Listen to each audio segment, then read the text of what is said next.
હરિદ્વાર હરિદ્વાર હરિદ્વાર હર કી પોળી માટે યાત્રા કરી રહ્યા છે. તો આજે આપણી કંખલ એની સાથે અમે લઈ જઈશું મથુરા, વૃંદાવન, રમણરેતી, નંદગાંવ, બરસાણા, દીકરી એક એવી યાત્રા પર, અને જે સફર માત્ર રસ્તાઓની નથી પરંતુ ભક્તિ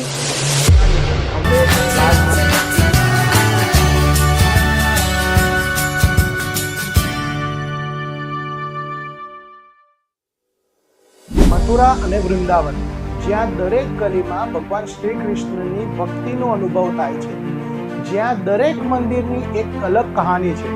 પણ શું તમે જાણો છો કે આ પવિત્ર ભૂમિની યાત્રાનો અનુભવ કેવો હોય છે? ચાલો આજે તમને લઈ જઈએ ભવ્ય જ્યોતિ યાત્રા સાથે શ્રી કૃષ્ણ ભગવાનની પાવન નગરીમાં મથુરા અને વૃંદાવનની અદ્ભુત યાત્રા પર. હેલો, જય શ્રી કૃષ્ણ મિત્રો, જય જિનેન્દ્ર. હું અમરભાઈ ફરી પાછો આવી ગયો છું ભવ્ય જ્યોતિ ગ્રુપમાંથી. આજે અમરભાઈ આવી ગયા છે આપને વ્રજ યાત્રા માટે, તેમજ ઘણા લોકો હરિદ્વાર હરિદ્વાર હરિદ્વાર હરિદ્વાર હર કી પોળી માટે વાત કરી રહ્યા છે.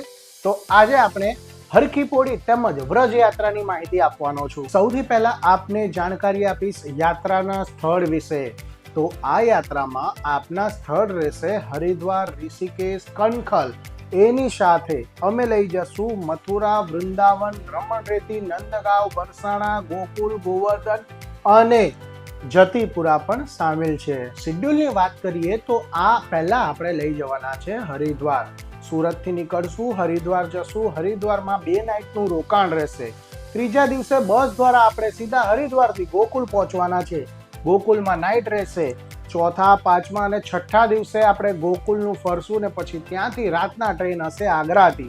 આગ્રા પણ આમાં સામેલ છે મિત્રો. આગ્રાથી આપણી ટ્રેન હશે અમદાવાદ ને અમદાવાદથી સુરત આવશું.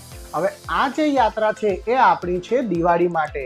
દિવાળી માટે જે કોઈને પણ અગર વ્રજ ભૂમિની યાત્રા કરવી હોય તો તમે આવી શકો છો ભવ્ય જ્યોતિ યાત્રા સાથે. કહે છે ને, વૃંદાવનની દરેક ગલીઓમાં આજે પણ શ્રી કૃષ્ણની ભક્તિનો અનુભવ થાય છે, તેમજ જ્યાં દરેક મંદિર પોતાની એક કહાની કહે છે.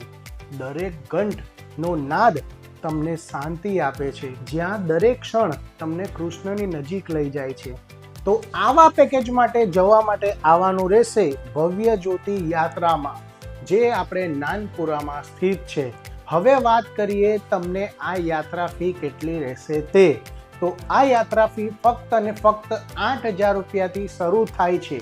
આ યાત્રા ફીમાં તમને મળી જવાનું છે ટ્રેનની ટિકિટ નોન એસી સ્લીપર ક્લાસથી. આના સિવાય બીજી વસ્તુ આપને મળી જવાની છે અમારા તરફથી બસ, જે બસ તમને હરિદ્વારથી મથુરા, ગોકુલ, ગોવર્ધન, વૃંદાવન, નંદગાંવ, બરસાણા બધું જ કરાવીને પાછું છેલ્લે જે આપણી ટ્રેન હશે ત્યાં તમને ડ્રોપ આપી દેવાની છે.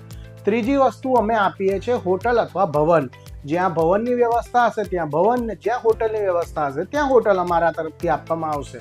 ચોથી વસ્તુ અમારા તરફથી આપને મળી જવાનું છે ગુજરાતી મહારાજ દ્વારા જમવાનું, જેમાં સવારનો ચા નાસ્તો અને રાતનું જમવાનું અમે આપવાના છીએ. તો ચાલો ભવ્ય જ્યોતિ યાત્રા સાથે નીકળી એક એવી યાત્રા પર જે સફર માત્ર રસ્તાઓની નથી પરંતુ ભક્તિ અને ભાવનાની છે. હવે વાત કરીએ દિવાળીની તારીખોની. તો દિવાળીની તારીખ રહેશે 6 નવેમ્બર અને 15 નવેમ્બર. આ 2 તારીખોમાં આપણી વ્રજની યાત્રા ચાલુ થવાની છે.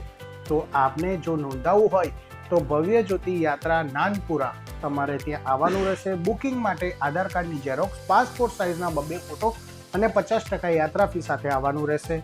બુકિંગ કરાવવા પહેલાં ફોન જરૂર કરી લેજો, જેથી કરીને તમને પાકો રિસ્પોન્સ મળી રહે કેટલી સીટ બાકી છે ને શું છે. હવે બુકિંગ કરાવવા માટે વહેલી તકે આવો, બુક કરાવો, વ્રજની યાત્રા પર જાઓ. જય શ્રી કૃષ્ણ.